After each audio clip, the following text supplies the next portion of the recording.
Hola, buenas tardes. Soy Ignacio Gutiérrez de Estructuralia y bueno, lo primero es agradecer a don Juan Fernández Caparrós que haya asistido hoy aquí con nosotros para tener una charla, como ya todos sabéis, englobada dentro de este ciclo de conferencias que tenemos programadas. La charla de hoy va a ser sobre el sector inmobiliario en España, pasado, presente y sobre todo perspectivas de futuro. Bueno, pues, ¿qué decir de Juan? Juan ha sido colaborador de Estructuralia desde sus inicios, sobre todo en los cursos de estudio de viabilidad económico y financiera que hemos tenido en el pasado y que vamos a volver a tener ahora en el futuro.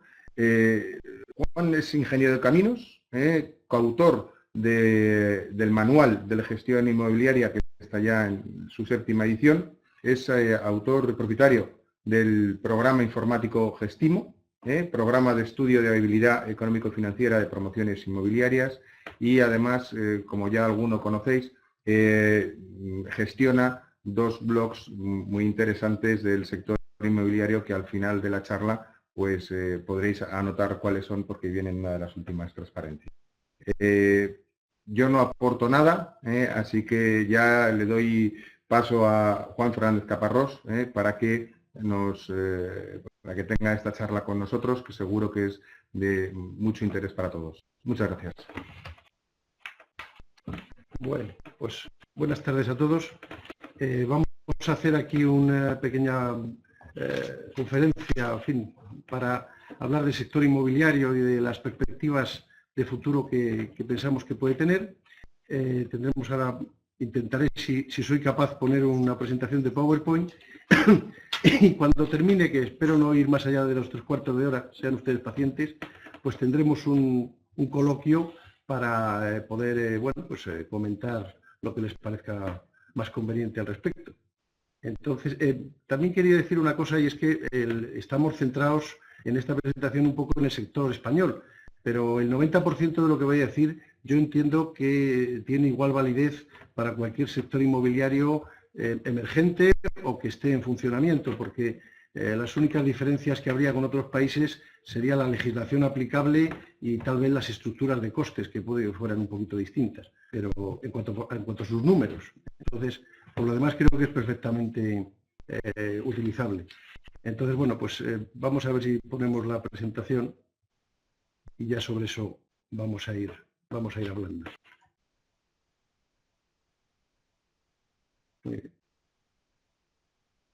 Bueno,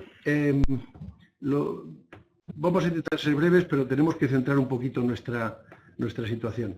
El sector inmobiliario es la fracción de la actividad económica en la que los agentes operan con bienes inmuebles y derechos de naturaleza urbana. O sea, que es un sector en el que se produce una transformación de una materia prima, que es el suelo, bien sea rústico, bien sea ya solar, y se acaba convirtiendo en otra cosa, que serán edificios, viviendas, oficinas, etcétera, con la intención de comercializarlo de alguna manera. Quien comercializa, bueno, no quien comercializa, sino el agente principal de la actividad inmobiliaria desde el punto de vista profesional es el promotor. Y el promotor tiene una serie de tareas y obligaciones que vienen definidas en bastante legislación, pero concretamente en España en la Ley de Ordenación de la Edificación, que dice que el promotor es, como pone aquí, la persona física o jurídica que en el ejercicio de una actividad empresarial y profesional decide, programa y financia con recursos propios o ajenos las obras de edificación. Es decir, es quien toma la decisión de acometer un negocio inmobiliario, quien establece la programación y toma las decisiones principales en cuanto a su tipología puesta en marcha,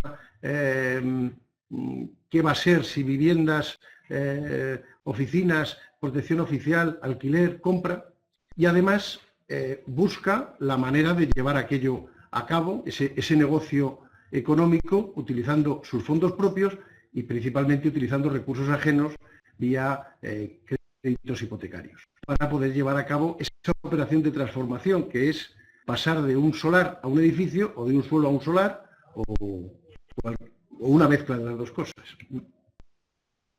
Esto es desde el punto de vista profesional, pero el mercado inmobiliario tiene dos partes que ahora son igualmente importantes, la de obra nueva y la de segunda mano. En la obra nueva los actores principales son las empresas inmobiliarias y últimamente están entrando determinadas instituciones de inversión inmobiliaria, las SOCIMIs, fondos de inversión, el Banco Malo, que de alguna manera es una mezcla de una empresa inmobiliaria y otra cosa, incluso los bancos que a su pesar se han convertido en empresas inmobiliarias. Y también hay un mercado de segunda mano en el que básicamente se trata de negocios entre particulares. Yo tengo mi casa, pues se la vendo a otro, y ahí como profesionales intervienen los agentes de la propiedad inmobiliaria que intermedian en la compra del bien que corresponda. Pero en este mercado de segunda mano, lógicamente, no hay transformación. La transformación de solar a vivienda pues se hace en la obra nueva o en la rehabilitación. El mercado inmobiliario, yo entiendo que es un error hablar de un mercado inmobiliario, porque hay muchísimos mercados inmobiliarios. No solo porque hay mercado residencial y mercado terciario o industrial, y dentro del mercado residencial el de vivienda libre o vivienda protegida, el de alojamientos protegidos que no son exactamente una vivienda, sino que tienen una parte de zonas comunes de utilización común de cierta importancia, como pueden ser alojamientos para universitarios. En otros países de Centro Europa este tema está más desarrollado y hay sitios donde se vive, por decir así, que tienen sus zonas comunes, sus salones de uso comunitario, zonas de lavado, de comida, en fin. O sea, eso es un tema que en España no está muy desarrollado, pero que no hay que olvidarlo. También está el sector terciario, oficinas, cualquier tipo comercial, hoteles, el sector industrial, naves industriales, en fin. También hay otros submercados como los que están relacionados con el ocio, estaciones de invierno, campos de golf, centros comerciales de gran entidad en los cuales a su alrededor se puede desarrollar una actividad también residencial. En otros tiempos podía uno pensar que se hacían los campos de golf para vender las viviendas que había alrededor. Ahora las cosas no son así, pero son submercados que cada uno tiene su trayectoria y unos están más en crisis y otros en menos. Pero no solo eso, sino que regionalmente esos mismos submercados también son distintos. No es lo mismo el mercado residencial en el anillo norte de Madrid que en Marbella o en un pueblo, digamos, relativamente pequeño que esté en la frontera entre Madrid y Toledo, donde antes de la crisis pues, se pensó hacer 4.000 viviendas sobre una población de 1.000 habitantes y ahora pues, hay una serie de viviendas hechas que posiblemente no tengan salida. Y es posible que el mercado de alquiler en Tenerife para residentes centroeuropeos pues, tenga buenas perspectivas en este momento. Entonces, no podemos hablar de un solo sector inmobiliario ni un solo mercado inmobiliario, sino pensar mucho en dónde está puesto y en qué hay que hacer. Bueno, comentaba antes, para no enrollarme mucho, que el negocio inmobiliario es un negocio de transformación de materia prima, como si fuera una minería o una acerería, aunque parezca mentira, porque se transforma algo, se transforma urbanísticamente un suelo o físicamente se transforma un solar y se convierte en un edificio, y también hay una transformación jurídica en la que pasamos de por ejemplo, un solar que es una finca registral y se acaba convirtiendo en 25 viviendas que son 25 fincas distintas. Una característica importante de este negocio de transformación de materia prima es que está muy regulado por la ley. Nosotros vamos a tener la ley siempre encima, vamos a tener que sabérnosla porque nuestra actividad está siempre muy limitada. Concretamente en España, pues hay una ley del suelo nacional, la 2/2008, y posteriormente la 18/2013, que la modifica. Y sobre todo lo que diferencia a España, yo creo que de otros lugares, es que en realidad quien tiene el sartén por el mango en el tema no solo urbanístico, sino también edificatorio, son las comunidades autónomas. Las comunidades autónomas tienen mucha potestad para establecer su propia legislación, que tiene que basarse en la legislación nacional, pero que ocurre, como está pasando en estos momentos, que aun habiendo un plan nacional 2013-2016, pues la mitad de las comunidades autónomas no le han hecho ni caso.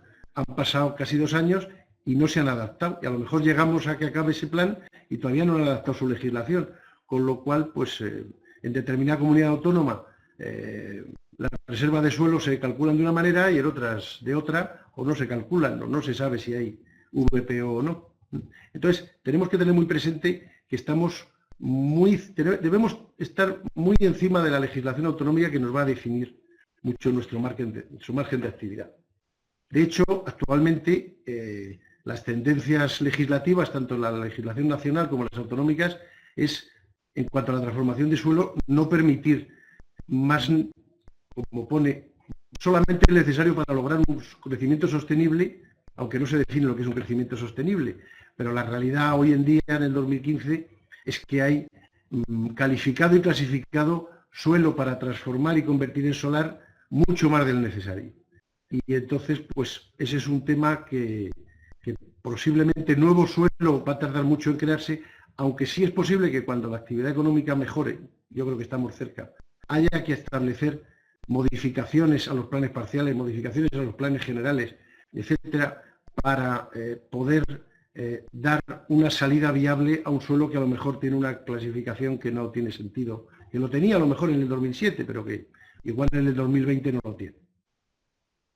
La ley del suelo nos impone una serie de obligaciones en cuanto a la transformación de suelo, que es ejecutar la urbanización, ceder gratuitamente los terrenos necesarios para zonas verdes,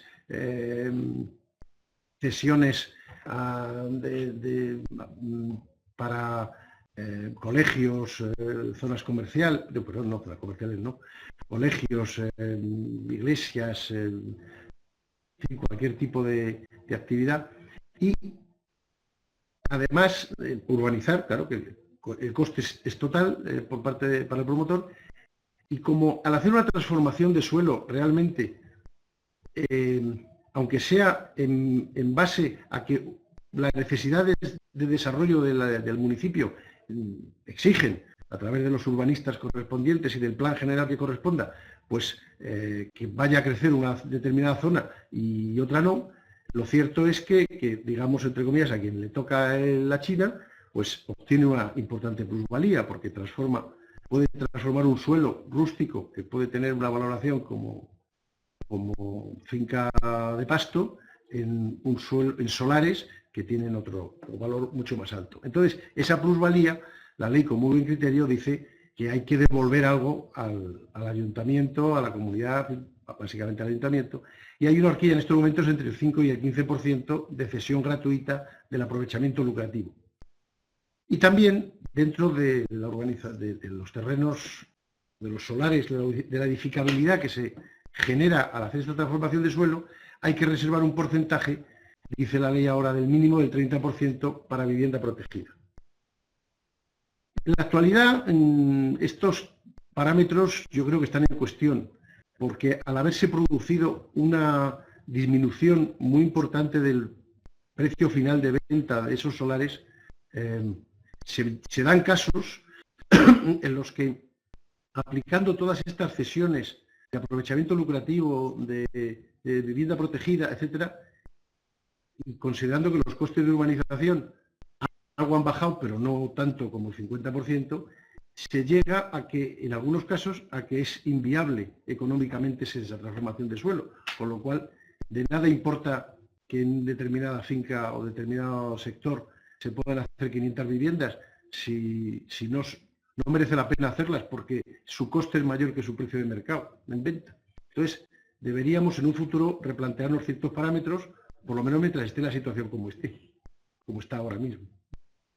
Bien, el Estado, históricamente, su política de vivienda ha sido, desde los años 60, establecer unos planes temporales de vivienda protegida, últimamente trianuales, en los que siempre había un apoyo masivo a la construcción de nueva vivienda protegida, principalmente para venta y últimamente bastante para alquiler, lo cual conllevaba que el Estado transfería llegaba a unos acuerdos económicos con las comunidades autónomas para transferir una serie de dineros a efectos de subvenciones y subsidiaciones para poder que fuera viable la la vivienda protegida. Esto, obviamente, estoy hablando de antes de la crisis. La crisis, 2007 más o menos hasta ahora, pues lo que ha producido es una bajada del precio unitario de la vivienda, que ha hecho que en bastantes lugares, ya no en unos poquitos, sino en bastantes lugares, pues el precio de la vivienda libre sea incluso inferior al precio de la vivienda protegida. Estos planes trianuales no han tenido suficientes reflejos como para adaptarse a la situación cambiante y a la velocidad que ha cambiado. Han mantenido sus precios, no los han subido, pero no los han bajado, de manera que esto nos ha llevado a una situación en la que hay poquísima vivienda protegida en construcción, porque realmente hoy en día no tiene demasiado sentido. Eso no quiere decir que no lo vaya a tener en el futuro, pero en estos momentos, ¿para qué va a meterse uno en el lío de hacer VPP o VPP básica o tipo que sea, si al final va a tener un precio máximo de venta superior al del mercado de vivienda libre y una serie de limitaciones legales importantes? Pues ahora mismo, francamente, no merece.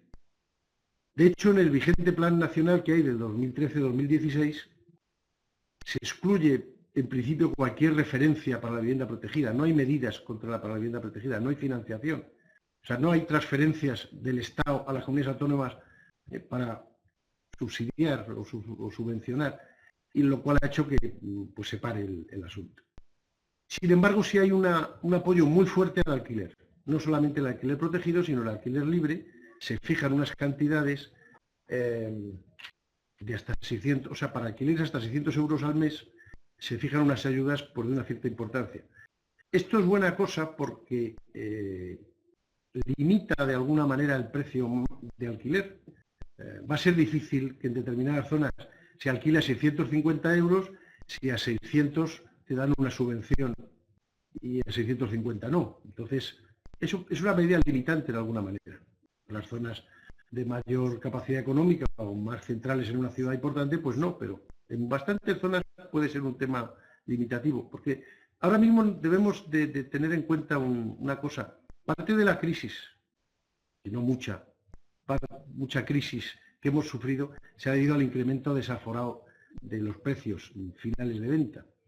Y entonces, todas aquellas cosas que contribuyen a limitar los precios de venta, no por vía del decreto ley, que eso nunca ha funcionado, sino por vías más indirectas, como por ejemplo, cuando lleguemos a la financiación, pues que los bancos vuelvan a lo que se ha hecho toda la vida, que es no dar más allá del 70 o el 80% del precio de una vivienda, cuando antes daban incluso el 110, pues eso hace que la gente, si tiene que sacar de su bolsillo el 20 más los impuestos, el 30% del precio de una vivienda, no puede acceder a una de 300.000 y sí a una de 150.000, con lo cual pues las cosas se limitan, los precios del suelo bajan, porque el mercado funciona dentro de lo que cabe, entonces pues eso también es un factor limitante de que se nos vayan las cosas de las manos. Otra opción que ha elegido el Plan Nacional actual es la rehabilitación. Tiene previstas ayudas de hasta 100.000 euros por vivienda. Yo creo que no está funcionando, pero porque la rehabilitación es un tema muy complejo que no se ha tomado demasiado en serio. Esto yo creo que es un primer ataque, pero puede que vengan más, porque hay que tener en cuenta que la rehabilitación, si no se hace de una manera masiva, una renovación urbana por barrios o por bloques, es algo que lo va a hacer un particular, y un particular no hace las mismas composiciones económicas que una empresa de financiación a largo plazo o de disposición de capital propio para hacer una rehabilitación que a lo mejor a 20 años vista es muy interesante, pero supone un esfuerzo económico hoy que a lo mejor pues al particular no le interesa. Ese es un tema en el que habrá que profundizar más adelante. Ahora digamos que se ha dado una primera pincelada en cuanto a las intenciones legales.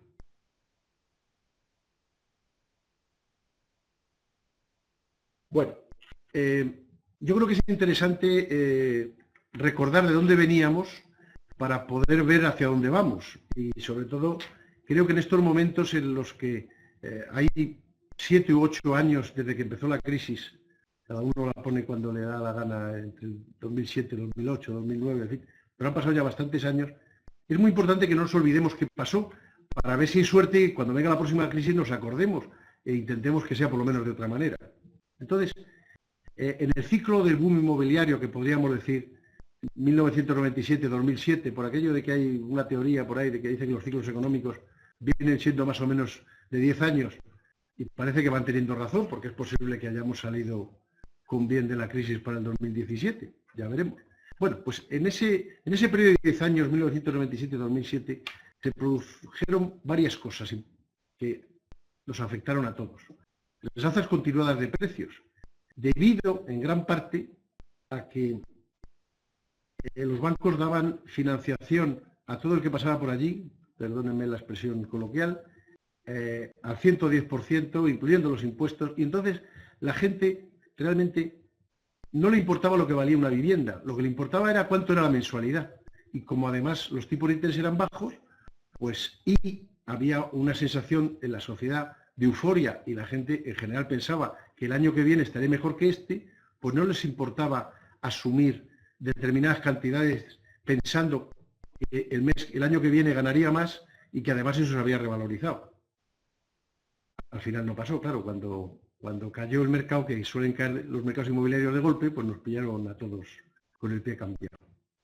También esa alza continuada de precios y que todo se vendía, y aunque los que hacemos cálculos económico-financieros llevábamos años diciendo esto no se sostiene, pues al final acabas pensando que no tienes razón y que se sostiene, y al final pues no se sostiene. Eso hizo que se consumiera suelo. Cualquier municipio quería hacer 3.000 o 4.000 viviendas.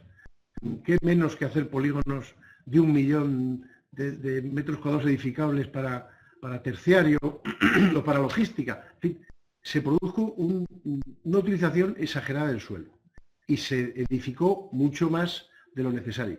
Aquí yo tengo que hacer un inciso. En este periodo de 1997-2007 también es cierto que aumentó la población española en 4 o 5 millones. Y 4 o 5 millones tienen que tener donde vivir. O sea que una parte de las viviendas que se hicieron sí tenía sentido porque aumentamos nuestra población prácticamente en un 10%. Pero cogida esa velocidad y a ese rebufo, se hicieron muchas más que realmente no tenían demasiado sentido. Y cuando vino el parón, pues con eso nos hemos encontrado. En la actualidad, por centrar un poco el tema, en España hay como 25 millones de viviendas en su conjunto. Son viviendas que ya tienen una cierta edad, que empezaron a hacer en los años 60, su gran mayoría, o sea que ya andan muchas de ellas por los 50 años o más, con un estado deteriorado de calidades, porque viviendas que se hicieron en los años 60, España no era tan rica como pensábamos en el 2007, en 1960 o 1970. Entonces, adolecen de problemas de accesibilidad, de consumo energético, de calidad. Esto nos da una idea de que no es disparatado establecer un plan de rehabilitación, pero siempre teniendo en cuenta que el consumidor final es el que se tiene que rascar el bolsillo y le cuesta. Una empresa a lo mejor puede pensar en endeudarse en millones, pero un particular gastar 20.000 euros en arreglar su vivienda para que sea energéticamente eficiente y lo recupere en 25 años, es un razonamiento económico muy difícil de hacerle llegar. Una cosa que tenía el mercado español es que había muy poco porcentaje de las viviendas en alquiler. Nosotros históricamente, tal vez porque venimos de ser pobres y ahora no somos tan ricos como pensamos, la propiedad nos ha parecido siempre muy buena cosa. Y entonces casi todo el mundo quería tener una casa en propiedad. Actualmente hay cifras variadas, pero entre el 17 y el 20% del parque de viviendas está en alquiler. Hace 4 o 5 años podía ser el 8 o el 9, o sea que ha habido una importante, vamos a decir, apuesta por el alquiler. Apuesta que probablemente ha venido forzada porque como no había manera de vender nada, pues te quedabas con la casa vacía sin tener ningún ingreso y con las cargas financieras importantes o la ponías en alquiler. Pero bueno, el mercado está cambiando y también tenemos que ser conscientes de eso. Estamos todavía lejos de la media europea, que está del orden del 30%, y en Centro Europa países con el 50%. O sea que yo creo que el alquiler tiene recorrido hoy en día, aunque económicamente y legalmente pues tenga muchas pegas. También, según fuentes de enero del 2014, quedaban 560.000 viviendas terminadas. Este número, sin vender, este número de viviendas oscila según como quiera cada uno mirarlo.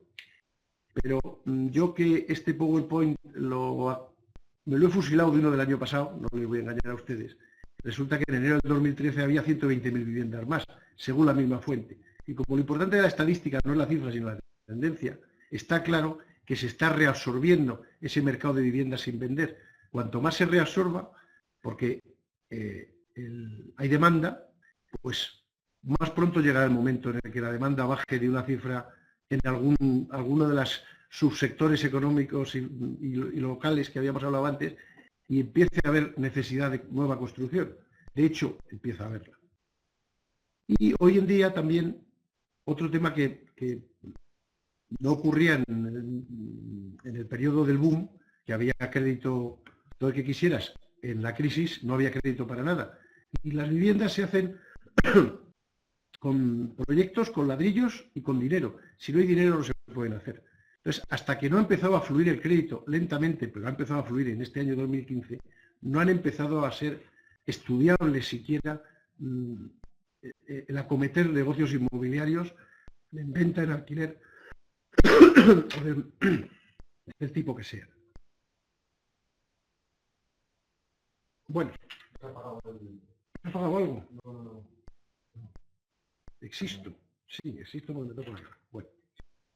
Hay un dicho por ahí que no sé de quién es y debería saberlo, que dice que crisis es cuando lo viejo no acaba de morir y lo nuevo no acaba de nacer. Entonces, sería bueno que viéramos qué es lo que murió para ver ahora lo que están haciendo, porque yo creo que es muy importante que sepamos de dónde venimos para no caer dentro de unos años en los mismos errores. Lo viejo que murió, lo que se ha llevado por delante la crisis es el sistema financiero español. Se ha convulsionado absolutamente. Lo que hay ahora no tiene nada que ver con lo que había hace 10 años. Concretamente, han desaparecido todas las cajas de ahorro públicas, entre comillas, es decir, aquellas gestionadas directamente por los políticos. No sé si será muy popular, pero yo cada vez que me hablan de banca pública me pongo nerviosísimo. Porque han sobrevivido cajas, pero han sido las que estaban gestionadas por ellos mismos. La Caixa, sin ir más lejos. Pequeñas cajas como Banco Caminos, que se convirtió de Caja Banco. Otras muchas, en las que no se tomaron decisiones, no desde el punto de vista de favorecer los intereses de toda la vida de esa caja o la de los impositores, sino la de favorecer determinadas formas de entender el manejo del dinero desde el punto de vista público. No seguiremos por ahí más. Pero esa quiebra de las cajas de ahorro se ha producido una vez que hemos sido capaces, o han sido capaces en el sector financiero, de asumir que tenían muchos activos tóxicos, muchas cosas que contablemente valoradas, estaban valoradas en algo, pero realmente valían en el mercado muchísimo menos, incluso cero, porque no había manera de movilizarlas. Hasta que no se ha forzado a finales del 2013, la creación del Sareb, que es la Sociedad de Reestructuración Bancaria, al llamado Banco Malo, al que le han ido todos los activos tóxicos de las entidades financieras quebradas, esas entidades no han podido empezar a sanearse. Cuando se han empezado a sanear, pues es cuando ya han empezado a volver a pensar que podrían dar crédito otra vez. Entonces, el sistema financiero que hay hoy en día no tiene nada que ver con el que hubo. También los paradigmas de toda la vida del sector inmobiliario cayeron al suelo. El precio de la vivienda no baja nunca, pues ha bajado un 50%. Como no baja nunca y me dan una hipoteca del 70% sobre el precio de la vivienda, malo ha de ser que si no puedo pagar la hipoteca no quiera el banco quedarse con la vivienda porque valdrá más que su hipoteca. Pues no. Al dar el banco 100% de financiación y bajar el precio un 40%, pues la vivienda que se quería entregar era, a lo mejor tenía su valor de mercado en el 60 o el 70% de la hipoteca la carga hipotecaria que tenía, y por lo tanto el banco no quería saber nada de ella. En fin, acciones en pago, desahucios, etc. Por otra parte, el sector inmobiliario ya no va a ser el motor económico de España. Volverá a ser importante, ahora baja un poquito, volverá a coger marcha, pero está claro que, por lo menos en los próximos años, yo no sé, no soy tan oráculo como parece, el el turismo y las exportaciones son las que están moviendo la economía de hoy en día. La vivienda y el sector inmobiliario ayudarán, pero ya no serán la base. Realmente ha cambiado el sistema y ya no somos una economía dependiente del ladrillo, lo cual está muy bien. Y toda esta crisis ha hecho que desaparecieran los actores clásicos del mercado. Digo actores clásicos, las promotoras de toda la vida. El mercado inmobiliario en España está muy fragmentado. Había pocas empresas que cotizaran en bolsa, por ejemplo, y había muchas locales, pequeñas, muy pequeñas, pequeñísimas, medianas. Bueno, pues la mayoría han desaparecido, porque se han encontrado, es decir, el proceso clásico de muerte fue que compro un suelo, lo vendo, hago las viviendas, lo vendo, gano, vuelvo a comprar otro suelo más caro que el anterior, vuelvo a venderlo, compro un tercer suelo mucho más caro que el anterior, pero como pienso que lo voy a vender, y ¡pum!, llega el año 2008 y me encuentro con que tengo unos suelos que no los he pagado con mi dinero, sino que he pedido financiación y no puedo vender. De repente no se vende nada. Y entonces tengo unas cargas financieras que me agotan y que me hacen desaparecer. Y todas las empresas promotoras medianas grandes ya no son las mismas. Están en suspensión de pagos, en concurso de acreedores, en quiebra, han cambiado de nombre para que no nos acordemos de quiénes eran. Y con esa desaparición de las promotoras clásicas, también han desaparecido los promotores con experiencia. El mercado se cayó de golpe y los que trabajaban en el mercado pues se quedaron sin trabajo. Y gente que tenía experiencia, que la experiencia viene con los años, pues se prejubilaron, se cambiaron de actividad, en fin. Ahora mismo no hay tanta gente que tenga 15 años de experiencia. Es un tema curioso que uno va a dar con una entidad financiera y no tiene muy claro lo que es la mecánica del IVA en un alquiler, por ejemplo, porque a lo mejor es que, o cómo funciona, en fin, la mecánica de un préstamo inmobiliario, un préstamo con garantía inmobiliaria, porque a lo mejor el director de la sucursal no ha hecho uno en los últimos 6 años. No es muy mayor, pues a lo mejor no ha hecho nunca ninguno. Bueno, ahí hay un problema que tenemos que afrontarlo y que hay que solucionarlo, que es la falta de experiencia. Entonces, ¿qué es lo que está pasando ahora? Pues que están haciendo cosas nuevas. Hay nuevos actores en el mercado inmobiliario, nuevas empresas, y no solo nuevas empresas que la inmobiliaria X se haya convertido en la inmobiliaria Y, sino que la forma de entender el negocio de la inmobiliaria Y que murió, ha aparecido otra inmobiliaria X que tiene un enfoque distinto, que sabe que ya no va, su apalancamiento va a tener que ser menor, que va a tener que disponer de mucho capital propio y de mucha capitalización para que los bancos le hagan caso. Por lo tanto, va a tener que tener mucho patrimonio, más que el que había antes. Y al tener ese patrimonio, si lo va a querer movilizar, pues tendrá que entrar en el negocio del alquiler. Ahora mismo, en España, los precios ya han bajado bastante, no sé si te bajarán más, pero parece que no. Somos muy atractivos para quien tenga dinero fresco, porque va a comprar barato. El que no tiene problemas de hipoteca, en estos momentos es feliz. Y si además tiene dinero en el bolsillo, es el amo. ¿Y quiénes son esos? Pues los fondos de inversión extranjeros. Los fondos de inversión extranjeros están entrando en España. Directamente, a través de las SOCIMIs. Pero los fondos de inversión extranjeros no son empresas inmobiliarias. Luego necesitan expertos inmobiliarios que les guíen, que les indiquen, en fin, que, con perdón, Oliar del Rey no es lo mismo que Marbella, que en determinada zona industrial pues no merece la pena, pero que a lo mejor residencial sí. O sea, estos nuevos actores van a necesitar nuevos profesionales, y nuevos profesionales que entiendan del sector. El sector, por otro lado, se ha estabilizado. Ha habido una cierta concentración empresarial, siempre estará atomizado porque ha habido tantos submercados y con la, digamos, manera de ser de los españoles, pues siempre habrá empresas medianas, pequeñas y muy pequeñas.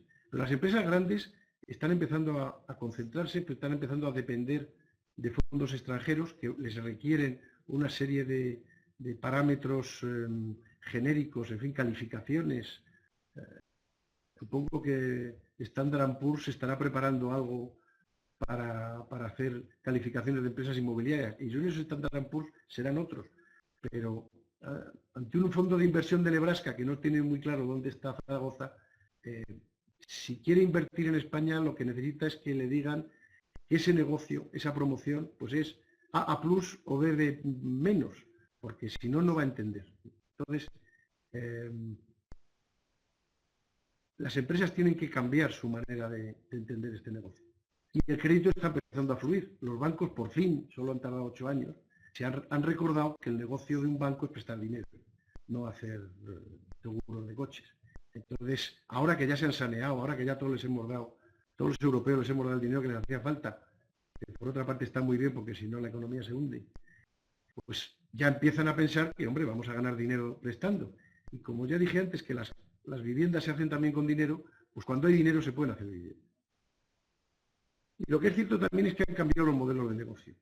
No podemos pensar en el promotor inmobiliario de toda la vida, que compro un suelo, lo hago el edificio, lo vendo y compro otro. Hay que pensar en el alquiler, hay que pensar en otros tipos de viviendas, viviendas personalizadas, no sé.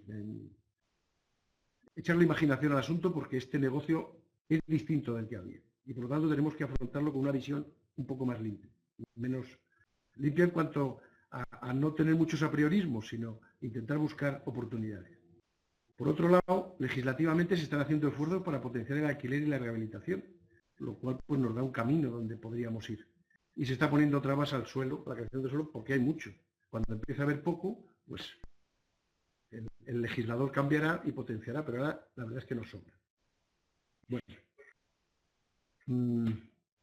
no podemos olvidar que una promoción inmobiliaria es un negocio que tiene una serie de características importantes. Su complejidad administrativa, dependemos de autonomías del Estado, de los ayuntamientos, que es un largo periodo de maduración de la inversión, o sea, desde que yo empiezo a pensar en hacer el edificio hasta que termino de vender la última vivienda, y no digo ya si lo pongo en alquiler, pasan fácilmente 3 o 4 años.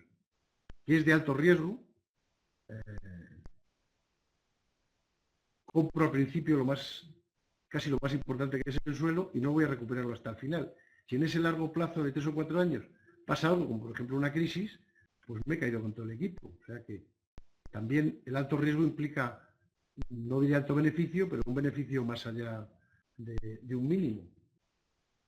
Y durante todo ese proceso, que consiste básicamente en comprar algo que es muy difícil luego movilizarlo, nos encontramos con poquísima liquidez y por lo tanto poquísima capacidad de intervención, de modificar nuestra idea. Si yo hoy decido hacer viviendas de 3 dormitorios en Alicante, pues ya me tengo que aguantar. O a lo mejor puedo cambiar de 3 a 2, pero si son de 100 metros, igual no puedo hacerlas de 150. Entonces, cuando toma uno la decisión inicial, asume un alto riesgo. Por recordar, porque seguro que esto lo saben todos ustedes, el plazo de maduración de un negocio inmobiliario puede ser muy amplio. Desde que tengo un suelo en bruto hasta que me lo califican y me lo clasifican y está listo para ser urbanizado, puede pasar entre 3 o 7 años, o 10 o 15, ya sea la operación Chamartín, que lleva ya 20 y tantos. Porque depende de instrumentos urbanísticos que a su vez dependen de la voluntad política, con lo cual ahí el promotor particular no tiene la sartén por el mango. Pero incluso una vez que ya tiene el suelo listo para urbanizar y se pone a urbanizar, aún tardará 1, 2 o 3 años en hacer la urbanización del sector. Y cuando tenga esos solares, esos suelos urbanos, hasta que le den licencia y pueda construir, aún pasarán unos meses, 3, 6, 7, dependiendo. Y cuando ya tenga ese solar con licencia y edifique, 15 meses, 18, 24. O sea que nos encontramos con periodos larguísimos. 10, 15 años desde un suelo bruto hasta unos edificios terminados. También tenemos que recordar la estructura de costes de la edificación, por lo menos en España. En este cuadro yo he comparado dos situaciones, antes de la crisis y ahora. Y es curioso porque todos los gastos que no tienen que ver ni con la compra del suelo ni con la construcción, o sea, la adquisición del suelo, los honorarios de arquitectos, las licencias y los gastos de titulación, de ir al notario y al registro, los gastos de administración, los gastos de comercialización, los financieros, pues se han mantenido en torno al 20%. Eso es porque realmente no dependen del mercado, son cosas que están más o menos regladas, menos los honorarios técnicos, pero los impuestos son los que sean, y además han subido. Pero en cambio, ese otro 80% que es el suelo más la construcción, ha cambiado su reparto. En el 2007 podía ser perfectamente que el solar costara un 45% del total y la construcción un 35%, lo cual no era una pista para darnos cuenta de que aquello era insano, porque si la cosa que voy a hacer es más barata que el sitio donde la voy a poner, hay algo que no funciona. Hoy en día el tema ha cambiado. En determinados sitios, pues un solar puede costar un 30% y la construcción un 50%. Obviamente eso no sería la calle Serrano de Madrid, pero ha cambiado. Donde antes el solar era más caro que la construcción, ahora es más barato. Y esto también nos da una señal de solidez y de, digamos, lógica. Bueno, quisiera centrarme ahora un poco en dar unas pinceladas, que seguro que también las conocen ustedes, de dónde podemos intervenir los profesionales y los titulados en el proceso del negocio inmobiliario. Porque no solamente es en la redacción de proyectos y en la construcción o las instalaciones o la dirección de obra. También hay una parte que hay que cumplir el código técnico de la edificación y hay que vigilar los proyectos para que se cumplan. Es obligatorio en vivienda, en residencial, un seguro decenal y es muy recomendable en oficinas tener un seguro, lo cual implica informes de oficinas de control técnico a la compañía aseguradora y por lo tanto profesionales que tengan que estar en esas oficinas de control técnico. Los certificados de eficiencia energética, que aunque son muy baratos, pues son obligatorios ya para viviendas existentes o nuevas. Bueno, pues es un nicho de mercado que es poquita cosa, pero sí. Y en el nuevo plan 2013 se habla de que se va a plantar un informe de evaluación del edificio en cuanto a accesibilidad, eficiencia energética y conservación, distinto del seguro decenal, porque el seguro decenal se centra en la evaluación estructural del proyecto. Estos otros que se harán se van a centrar en la accesibilidad y la eficiencia, y eso también es un nicho de mercado, que alguien tendrá que hacerlo. También quisiera reflejar, aunque sea en un gráfico, las tareas del promotor, porque como promotor es mucha gente, y puede ser un abogado, puede ser un economista, puede ser un arquitecto, todos tienden a ver el negocio desde su lado, y el promotor es un director de orquesta. Es alguien que tiene que coordinar a un equipo multidisciplinar y que tiene que tocar muchas teclas, que tiene que estudiar la viabilidad de la operación, porque él es el que decide si acomete o no acomete la compra del suelo, que tiene que comprarlo por sus contratos, que tiene que decidir en primera instancia las tipologías que va a hacer. El arquitecto, al arquitecto hay que decirle, oye, quiero hacer viviendas de 150 metros, o quiero hacer oficinas, o quiero hacer un centro comercial. Entonces tiene que intervenir y tiene que, digamos, estar al tanto en las grandes líneas generales del proyecto. Él sabrá la calidad, el promotor es el que sabe la calidad final que quiere dar, las terminaciones, a qué sector de mercado se dirige. También tiene que vigilar, aunque sea indirectamente, la ejecución de la obra para que cumpla los estándares de calidad que él quiere que tenga. Y en todos estos procesos de obra, de contratos, de proyectos, siempre puede haber una responsabilidad civil, de hecho la hay. Y el promotor tiene que ser consciente de que él es responsable, de que si hay algún problema en la obra también el juez va a ir a por él, y por lo tanto tiene que ser consciente de que se están cumpliendo todo lo que marca la ley en cuanto a seguridad y salud en el trabajo, en cuanto a la responsabilidad civil ante terceros, etc. También tiene que participar o dirigir las ideas generales en la elaboración de la cantidad de contratos tan grande que hay que hacer en una promoción y conocer cuáles son las expectativas y la manera de proceder del equipo comercializador, porque si solo opina el arquitecto, el proyecto será maravilloso aunque lo sea inconstruible. Si solo opina el constructor, pues será lo más barato posible. Si solo opina el abogado, hará unos contratos draconianos que nadie querrá firmar y nadie entonces comprará la vivienda. Y si solo opina el comercializador, pues ofrecerá unos descuentos del 50% que harán que vayamos a la quiebra. Estoy, como ustedes comprenderán, exagerando, pero tiene que haber alguien que mire todos esos y tiene que también gestionar financiera y fiscalmente la operación.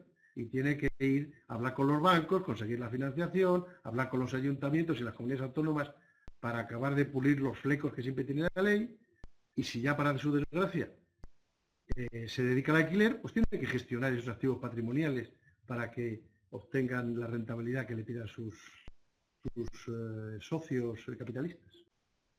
Bueno, ¿dónde tenemos oportunidades en el sector inmobiliario? Hoy en día este mercado está muy poco cualificado, aunque está mejorando, está muy disgregado y realmente necesita una profesionalización en serio. Los profesionales de cualquier tipo, arquitectos, ingenieros, economistas, abogados, lo que sea, máster del IES, lo que haga falta, tienen que ofrecer sus servicios a esas empresas pequeñas y tienen que pilotarlas porque hoy ya en día no se hace una promoción tomándose una caña en el bar delante del solar y haciendo las cuentas en una servilleta y luego yendo al banco, que el del banco es amiguete tuyo y sabe que eres muy bueno y que te va a dar la financiación. Eso ya no es así. Entonces, hay que presentar una serie de herramientas económico-financieras y de seriedad y estudios de mercado, estudios de riesgos, de oportunidades, perspectivas a futuro, etcétera, etcétera. Y entonces hace falta, por un lado, hace falta directivos, que sean gestores profesionalizados y que tengan experiencia en el tema. Porque ya hemos visto antes que hay que tocar muchas teclas sin intentar profundizar en ninguna. Que nadie pretenda que yo vaya a hacer el proyecto. Y hay un, espero que magnífico arquitecto que lo hará muy bien, pero él tiene que saber qué es lo que yo quiero. Tiene que tener sentido económico y tiene que tener visión global del negocio. Entonces, hay muchos profesionales que cumplen estos requerimientos. ¿Y dónde se pueden meter? No piensen ustedes solo que es en obra y en proyecto.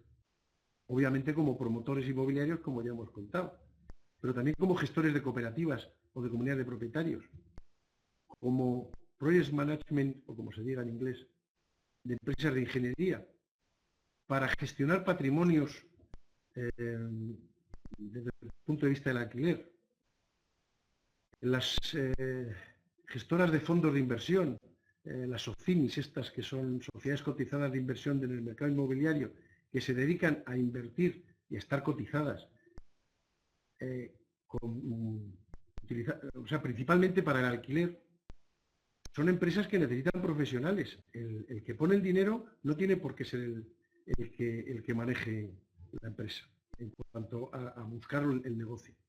Pero además, cada vez estas gestoras externas y estos fondos de inversión van a necesitar analistas de riesgos que hablen su mismo idioma, pero que conozcan también el mercado inmobiliario, para que les puedan decir si esta inversión en este pueblo o en esta ciudad o en esta zona, qué riesgos tiene, cómo la comparo con otra inversión. Habrá agencias de calificación a no muy tardar. Las empresas tasadoras, que es solo una parte de este tema de los análisis de riesgos, también necesitan profesionales. Ahora los bancos, por ejemplo, están implantando lo que están llamando el monitoring, que es que hay un profesional externo que gestiona no solamente que las certificaciones de obra sean correctas, sino a quién le llega el dinero, no solo del contratista principal, sino de los subcontratistas. En la intermediación profesional o comercial también. No tenemos por qué despreciar la comercialización, y mucho menos en Internet en estos momentos.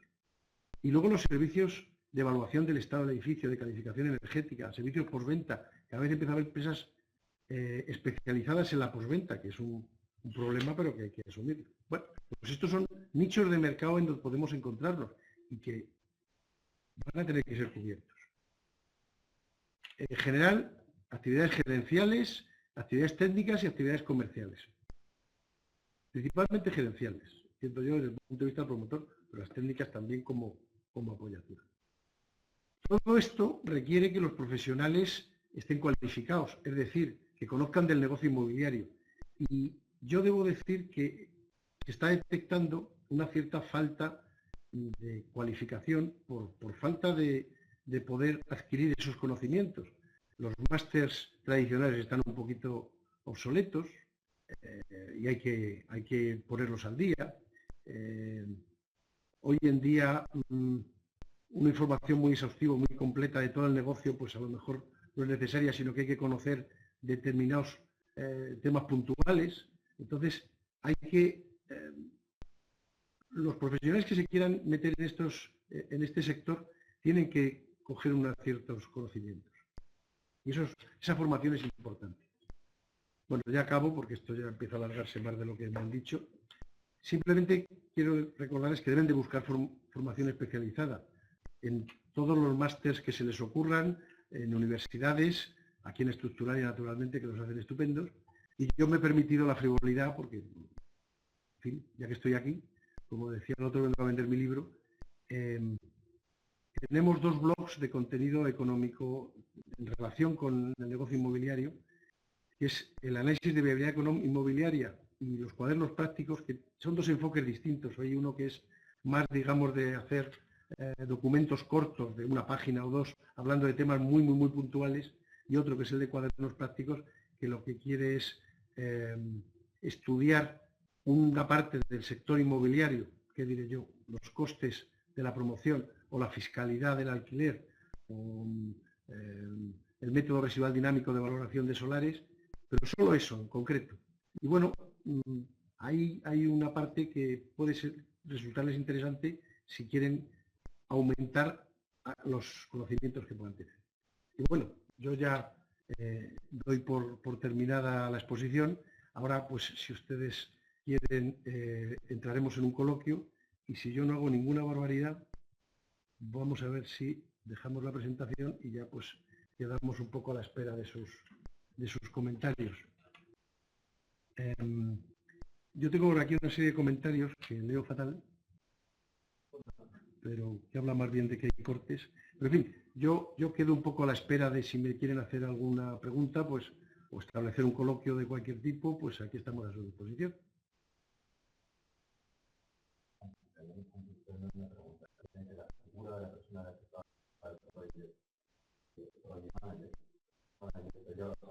Sí, no es solo el project manager. Un project manager puede ser promotor, pero no tiene por qué ser totalmente promotor. Puede dedicarse a la gestión del proyecto y a la vigilancia de la obra, pero no tomar las decisiones económico-financieras. Puede que sí también, ¿eh? O sea que un caso particular de promotor es el gestor integrado de proyectos.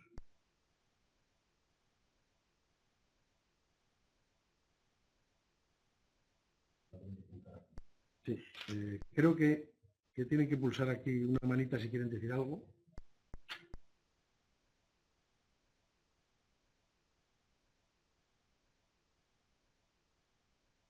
Realmente hemos aprendido lo que no debemos hacer a partir de esta crisis. Sí, estoy completamente de acuerdo. Es un comentario que había. Pero no crean que no es interesante, porque el gran problema de las crisis ocurren cuando se nos ha olvidado que ha habido crisis.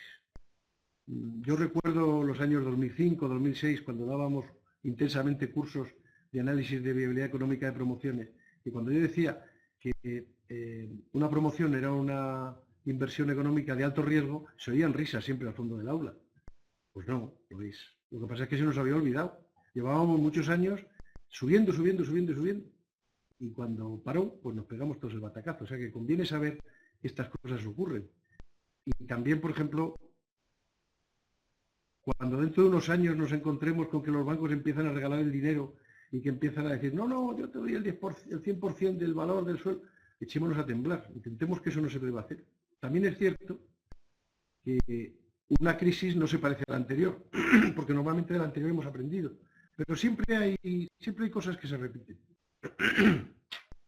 Y una de ellas es olvidarse de que hubo crisis antes. Es importante acordarse de que ha habido una crisis y pensar que va a haber otra, porque siempre ha ocurrido. Vamos, no diré yo desde Adán y Eva, pero en fin, desde la burbuja de los tulipanes en Holanda en el 1600 y pico, tenemos crisis recurrentes. Además es la única manera que tiene el mercado de sanearse, aunque se nos lleve a muchos por delante.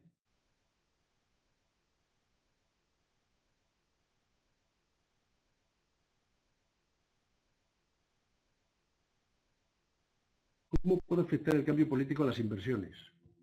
Extraordinaria pregunta. La sé, pero no la voy a decir porque entonces no me haré millonario. Pues va a depender mucho de qué es lo que ocurra en las elecciones generales, principalmente. En las municipales que ha habido, pues obviamente donde va a gobernar Podemos, pues probablemente haya al principio un parón de inversiones. Pero no por nada, sino porque cuando llega uno nuevo, y además desconfía del anterior, dice, quieto parado, vamos a estudiar esto. Y luego posiblemente pues, habrá otras inversiones, a lo mejor en sitios distintos, a lo mejor en terrenos distintos. Bien es cierto que si la idea de los que vienen ahora es aumentar el gasto público, pues el gasto público, aparte de regar el dinero por ahí como se pueda, de alguna manera tendrás que estar relacionado con ciertas inversiones. No donde estén ahora, sino en otro sitio. No con un actor, sino con otro. Pero yo creo que a medio plazo este sector se va a recuperar. Entre otras cosas, porque como está tan bajo, es muy difícil que caiga más.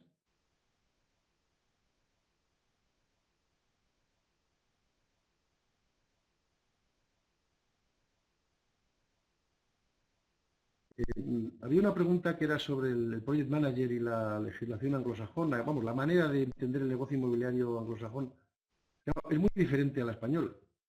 Y, sí.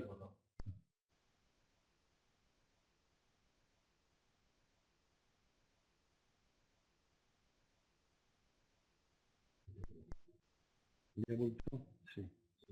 Es interesante. ¿A qué se debió la disminución de los solares en el 2015? La disminución de los solares de precio, de tamaño, de cantidad. Es que no sé, hay alguien, Vicente Salomé ha preguntado que a qué se dio la disminución de los solares en el 2015, pero no sé de qué disminución. De participación en porcentaje. Perdona, pero sigo sin entender.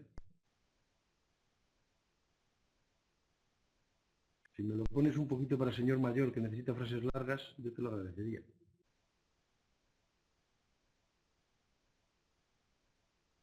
Me imagino además que será en el 2014, porque estamos a medio de 2015.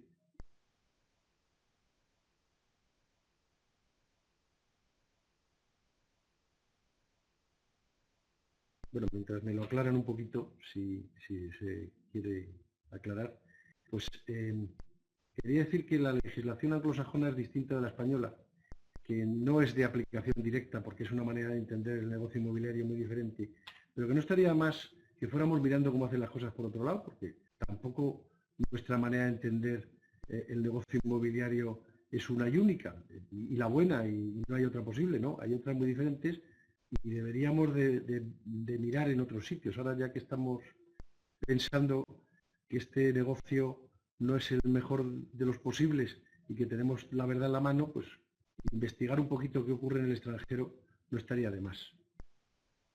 Aunque siempre con las adaptaciones necesarias, que serán muchas, porque principalmente el usuario final es completamente distinto. Y la manera de entenderlo, pues, el 45% de 2007 al 30%. ¿Te refieres a precio? Perdón, la disminución de los solares del 45% en 2007. ¡Ah! Ya entiendo, el coste. Claro, pues si sobre el 100% del coste de una promoción en el 2007 el solar era el 45%, quería decir que el suelo estaba carísimo. Como el suelo se ha caído de precio mucho más que la vivienda, pues ahora está en proporción más equilibrado.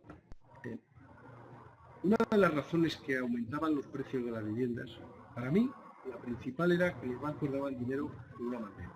Y entonces ya digo que el usuario final no le importaba nada que un piso costara 500.000 euros si la mensualidad era de 800. Entonces, si eso ocurría y se vendían las viviendas a unos precios que la gente en un principio pensaba, los profesionales, eran un poco disparatados, el propietario del suelo se subía al carro y decía, hombre, si el vecino de al lado vendió este solar, que es igual que el mío, mucho peor, porque el mío siempre es mucho mejor que el de los demás, en 1.000 y la cosa va para arriba, pues yo lo venderé en 1.200. Y en la siguiente oleada, el del solar de al lado decía, pues si este lo vendió en 1.200, no lo venderé yo en 1.500. Y así se iba aumentando el precio del suelo. Cuando se paró el asunto y se acabó y ya no había manera de construir, pues hemos visto que los costes indirectos, ese 20%, impuestos, honorarios, financiación, pues no puede variar. el valor de la construcción, que está muy relacionado con la mano de obra, pues algo bajó, pero no podía bajar mucho. ¿Qué es lo que tenía que bajar ineludiblemente? Ese suelo. Pero yo lamento decir que no he hecho el estudio, pero si alguien mirara el valor del suelo de un solar en una zona, vamos a hacer un estudio comparativo entre, digamos, el 2000 y ahora, a lo mejor resulta que estaban parecidos. Porque lo que tuvimos del 97 al 2007 fue una explosión. O sea, realmente es que es ilógico que el solar valga más que el edificio. Ahora ya estamos en una cosa mucho más razonable.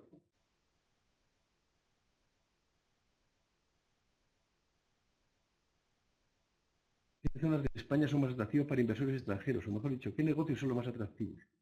Claro, de esto hay mucho. Yo creo que la zona de costa es interesante para el inversor extranjero. Bueno, hay dos tipos de inversores, el inversor privado y el inversor particular, el que va a comprarse la casa o el que va a invertir en hacer viviendas nuevas o, en fin, edificaciones nuevas.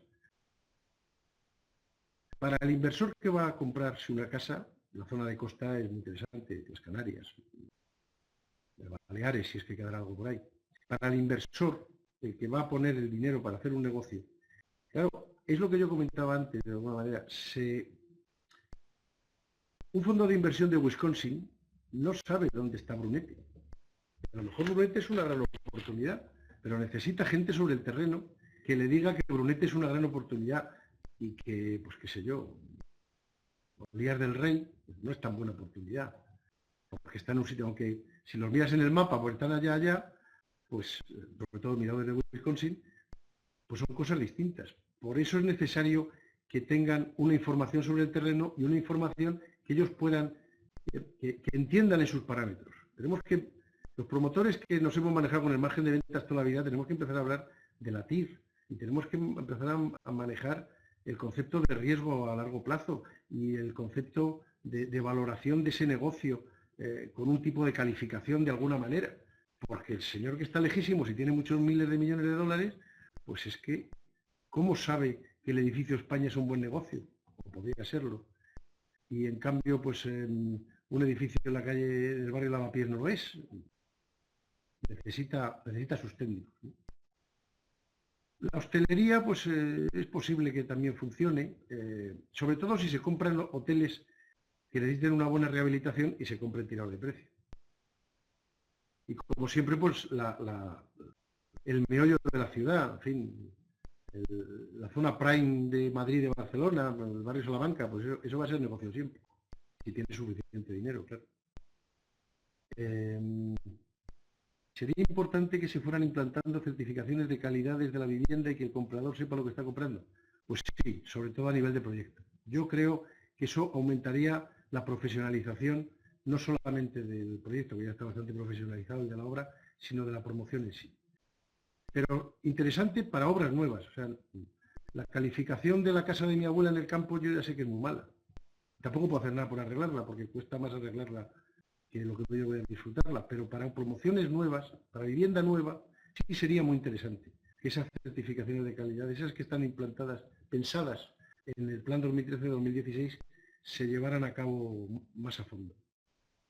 Todo lo que sea profesionalizar el sector, aunque en principio nos fastidie porque viene un señor de fuera que nos va a poner pegas, nos obliga a ser más profesionales, y a ser más profesionales nos obliga a hacer las cosas mejor. Y eso siempre es bueno. ¿Cuál es el beneficio en porcentaje ahora y cuál era antes del promotor respecto de la promoción? ¿Con qué valor de beneficio se calculan ahora las promociones? Hombre, eso depende de cada promotor, pero si estamos hablando de vivienda libre, pues 15, 16, 17%. Tengan en cuenta que esto se moviliza en 2 años y pico.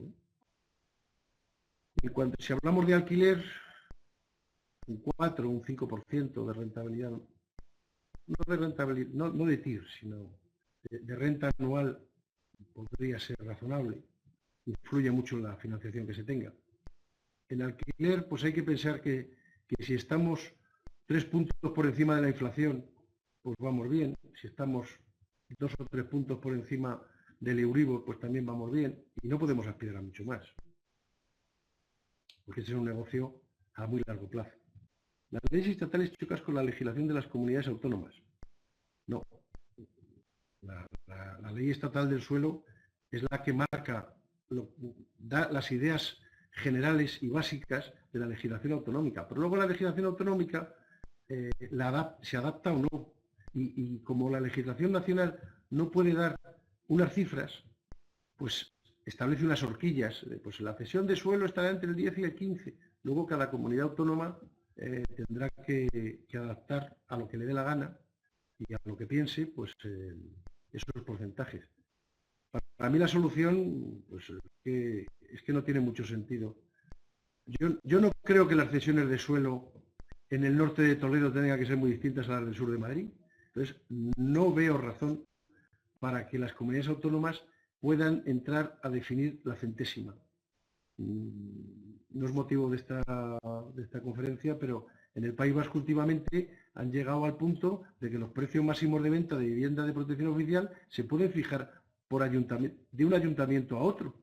El ayuntamiento de, no sé, ahora mismo no caigo, Guernica, pues pone unos precios de VPO distintos de los de San Sebastián. Y las cosas es un disparate.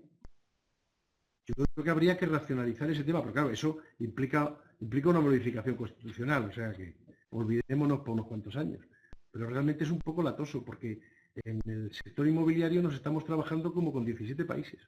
Si lo queremos ver desde el punto de vista positivo, tenemos facilísimo ir a promover a Perú, porque total, pues como ya manejamos de corrido 17 legislaciones, por manejar 18, lo digo un poco en broma, pero es cierto que la legislación de Castilla-La Mancha no tiene que ver con la de Madrid. Vamos, no tiene que ver. Se parecen todas porque todas están sobre el mismo negocio, pero los parámetros son muy distintos. Y entonces, pues, se llega a situaciones absurdas, que provoca además mucho esfuerzo, porque no es fácil. A lo mejor ustedes se han preguntado alguna vez por qué la edificación no se industrializa. Pensarán que es que porque es muy fea, en fin, estos bloques de la época soviética. Yo creo que no es solamente eso.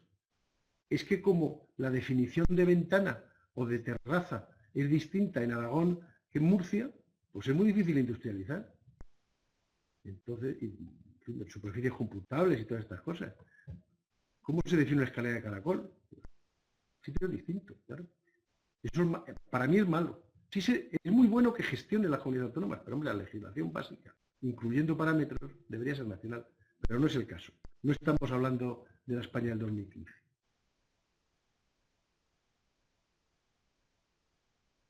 Se dice que en el 2007 se tenía destinado un 35% para la construcción y para el 2015 aumentó un 50%. No, vamos a ver, estamos hablando de porcentajes relativos. Si una promoción... A ver, la verdad, debería haber puesto importes reales, pero entonces a lo mejor me distraía yo un poco de lo que quería comentar. La construcción realmente apenas ha bajado. Ha bajado, porque las empresas constructoras han tenido que rebajar sus expectativas, pero una parte importante de los costes unitarios es la mano de obra, y la mano de obra no ha bajado un 10% ni un 15% en la construcción.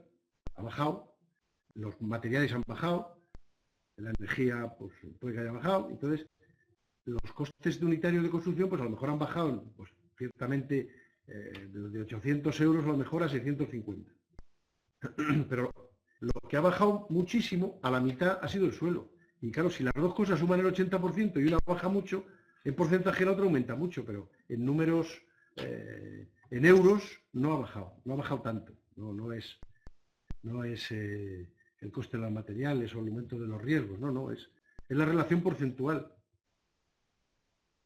Si antes un solar costaba 1 millón de euros y la obra costaba 800.000 y ahora el solar cuesta medio millón de euros y la obra a lo mejor cuesta 750.000, la obra bajó muy poquito. El suelo ha bajado mucho, pero su relación porcentual ha cambiado totalmente. ¿Cómo funcionan estas empresas de asesoramiento de inversores? ¿Son gerentes que conocen todos los campos o tienen un equipo multidisciplinar especializado? Hombre, cada empresa hace lo suyo. Yo creo que esto es algo que están haciendo. Estas empresas se están creando, yo creo que en este momento. Hombre, las ha habido siempre, ¿no? Pero para asesorar a inversores extranjeros, mi punto de vista sería que tendrían que dar un servicio completo, o sea, pensar técnico, legal, financiero. No podemos pretender que un fondo de inversión chino se conozca la legislación española de la fiscalidad. O sea, tenemos que darle un servicio completo. Y lógicamente cuando hay un equipo multidisciplinar, pues tiene que haber un coordinador, alguien que lleve todo el asunto. Porque al final de lo que se trata es que ahora mismo hay entidades que tienen mucho dinero fuera de España, o sea que son de fuera de España y que tienen mucha liquidez. Y entonces para que vengan a invertir aquí, tienen que saber dónde invertir, qué rentabilidades pueden esperar, qué costes, qué tiempos, qué plazos, cómo tratar. Pues para eso hace falta un equipo sobre el terreno, que entienda de todo eso.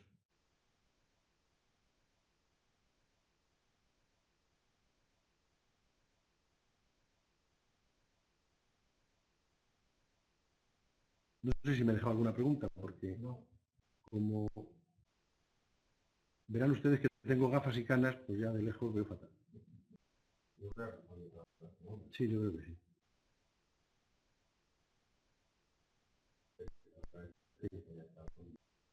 Muy bien. Pues si no hay más preguntas... sí, una. ¿Hacia dónde vamos en el sector inmobiliario? Bueno, la bola de cristal me la dejo en casa, pero yo creo que estamos tan bajos que tenemos que ir hacia arriba, no queda más remedio. Pero bueno, vamos a que el sector inmobiliario no volverá a ser dominante en la economía española, aunque será importante. Vamos a que se va a potenciar el alquiler, porque si nos comparamos con el resto de Europa, tenemos poco porcentaje de vivienda alquilada. Vamos a una especialización, vamos a grandes empresas en bolsa y vamos a tener que gestionar fondos de inversión extranjeros. Yo creo que la SOCIMIS es algo que es muy interesante desde el punto de vista del alquiler y que se va a potenciar. Y luego, obviamente, la promoción tradicional en venta. Los españoles seguimos queriendo ser propietarios. Cualquiera que esté de alquiler, en el fondo lo que quiere es comprarse la casa. Si los bancos cambiaran su política, porque si uno tiene una casa, si es propietario de una casa, aunque tenga una hipoteca tremenda, y va al banco y pide un crédito, el banco lo primero que te dice es: ¿y usted qué tiene? Yo tengo una casa. Ah, hombre, siéntese. Pero si le dice: pues mire usted, yo vivo de alquiler y realmente pues trabajo aquí, pero me puedo ir a Orense rápidamente en cuanto me ofrezcan algo mejor, y luego pues me voy a otro sitio, y vivo una roulotte, o sea, soy un americano típico, el banco dice: no, usted no tiene nada, yo no le puedo dar ningún crédito para ese negocio, eso que quiere hacer en el garaje de unos ordenadores que se llaman Apple, no, usted tiene que tener algo. Bueno, si los bancos españoles cambiaran esa mentalidad, a lo mejor la propiedad no sería tan importante, pero mientras no la cambien, y luego los españoles seguimos queriendo ser propietarios. O sea que propiedad va a haber mucha. Y yo creo que la vivienda de protección pública no la veo mucho futuro en cuanto a venta. En cuanto a alquiler es posible, pero es que hoy en día la vivienda de protección pública es un inconveniente frente a la vivienda libre en cuanto al comprador. O sea, es más barato comprar una vivienda libre en muchos sitios, ¿eh? Entonces, para alquiler puede que tenga su gracia. A lo mejor dentro de 3 años o de 5 ha cambiado la cosa totalmente, pero ya digo que la bola me la dejo en casa. Bueno, me dicen por aquí que esto está siendo muy interesante, que están todos ustedes muy motivados y que un par de preguntitas más como mucho. Y si son 3 tampoco pasa nada.